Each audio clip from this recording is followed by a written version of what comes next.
Et salut à tous, c'est Tom B, bienvenue dans cette nouvelle vidéo. C'est un compte rendu solde qui nous attend, figurez-vous. Mais, je sais, tu as cliqué, mais c'était pas... Tu t'es peut-être trompé, parce que là, on est sur des soldes d'été 2022. Alors, quand même, reste quand même sur cette vidéo. J'espère que tu vas kiffer.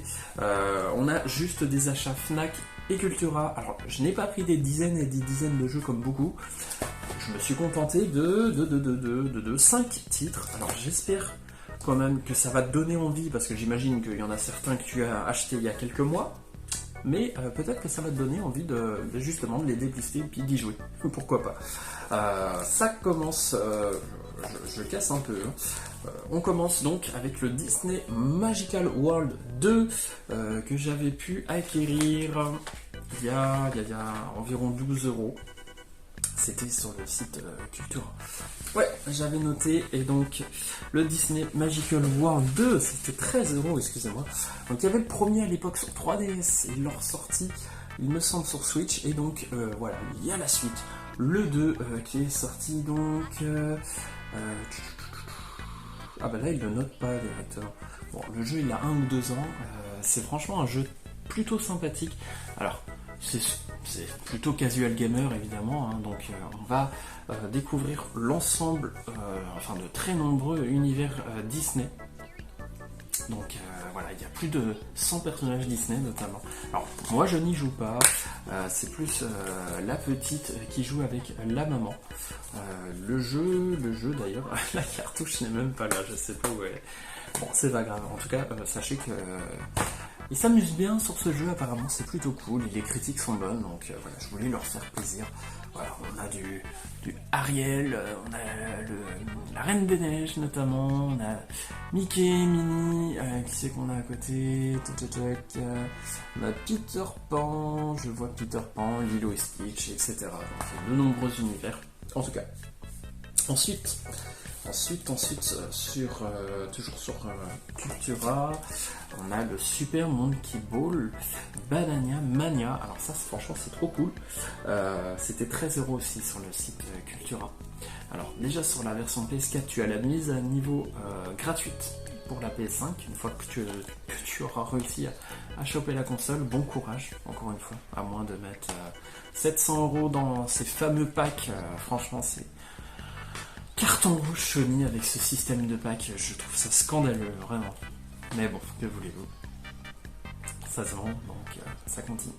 En plus, dans cette petite édition, la Launch Edition, on a une jaquette réversible. Bon, c'est toujours ça prix, et des objets cosmétiques, donc ça c'est un petit DLC, bon, c'est pas ouf. Mais le jeu est vraiment sympa, c'est un espèce de best-of de Monkey Ball, hein, la fameuse série de Sega, donc franchement c'est trop cool d'en avoir un.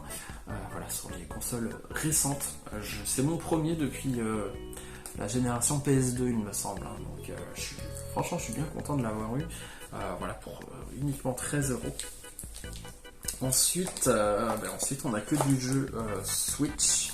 Il me semble que c'était que du Fnac. On a le fameux Bravely Default 2 qui avait plutôt bien marché côté critique. Un jeu de 2021 qui a été soldé dès les soldes été 2022. C'est quand même ouf. À 18€ pour un jeu Switch comme celui-ci. Donc franchement c'est plutôt cool. Si vous êtes spéculateur, je pense que vous pouvez en prendre la blinde et ça va se revendre plus tard. Ne vous inquiétez pas. Bon, écoutez, celui-ci n'est toujours pas délisté. Il faut que je fasse d'abord le premier sur 3DS. Quoique c'est pas une suite directe. Donc on verra bien. En tout cas, à ce prix, c'était franchement cool de le posséder. Je suis bien content. Avec cette magnifique artwork. Voilà, Bravely Default 2, donc RPG, hein, signé Square Enix, qui avait de très bonnes critiques, notamment. Ensuite, coucou à toi Fox, parce que j'avais le...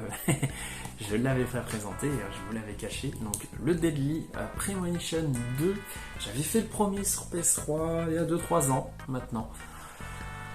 Un jeu très particulier, très ouf, dans plein de sens, et la fin m'avait complètement perdu, ça partait très loin au niveau scénario à la fin, c'est complètement what the fuck. Le 2, ça a l'air d'être pareil. C'est une grosse catastrophe technique, mais le jeu est complètement sauvé par son ambiance qui est dingue. Donc c'est le genre de jeu qu'il faut donner sa chance et qu'il faut savoir sur quoi on va partir aussi. Il faut savoir que direct que c'est une catastrophe technique. Une fois que vous savez ça, bon, il y a moyen de passer vraiment du bon temps dans un scénario vraiment élaboré. On est dans un jeu un peu à la Twin Peaks, côté scénario et côté what the fuck. Donc franchement c'est cool, j'étais bien content de l'avoir en solde celui-ci. C'était 15€. Donc écoutez, franchement c'est cool. Et donc le dernier jeu, pareil, les amis spéculateurs, n'hésitez pas à en prendre la blinde avant que ça coûte trop cher. 12,9€ c'était. Donc franchement trop bien, j'avais pas réussi à le choper, c'était environ 12€ au solde, je crois que c'était hiver 2022. Et donc là, au solde d'été 2022, il est revenu, trop bien. 12€, donc le Cadence of Hyrule, qu'est-ce que c'est? C'est, je crois que c'est écrit, voilà, juste en dessous, Crypt of the Necrodancer featuring The Legend of Zelda. Alors ça c'est étonnant, Nintendo a accordé la licence à voilà, un studio de jeu indépendant. Donc Crypt of the Necrodancer qui était un jeu basé sur le rythme, un jeu indépendant qui avait beaucoup marché notamment sur PC, qui a été adapté un peu plus tard sur console. D'ailleurs il y a des versions physiques sur console aussi. Et donc, écoutez, Nintendo a bien voulu faire ce crossover, donc Cadence of Hyrule, donc toujours un jeu basé sur le rythme à chaque BPM pour voilà, placer une attaque, etc. Je ne l'ai toujours pas fait, mais voilà, c'est un jeu qui m'intéressait depuis très longtemps. Je suis très content de l'avoir. Voilà, ça conclut cette vidéo que je devais faire depuis longtemps. Vous l'aurez bien compris. Donc c'était mes soldes été 2022. Désolé, c'est pas encore les soldes hiver 2023. D'ailleurs, écoutez, je vous place un big up, on va dire, une spéciale case dédiée comme à l'époque, parce que je pense que ça va être très bien. Ces soldes hiver 2023, je le sens bien. Je le sens vraiment très bien. Je pense qu'on va faire de belles affaires pour ces soldes. Par contre, côté compte en banque, ça risque de flancher, on va dire, ça risque de piquer et de faire mal. Voilà, bon, on va se quitter sur cette vidéo. N'hésitez pas, si vous avez des commentaires, à les lire. Ça se passe juste en dessous, en tout cas. Je vous dis à la prochaine, portez-vous bien. Et puis, bonnes soldes à vous. Allez, ciao. C'était Top B.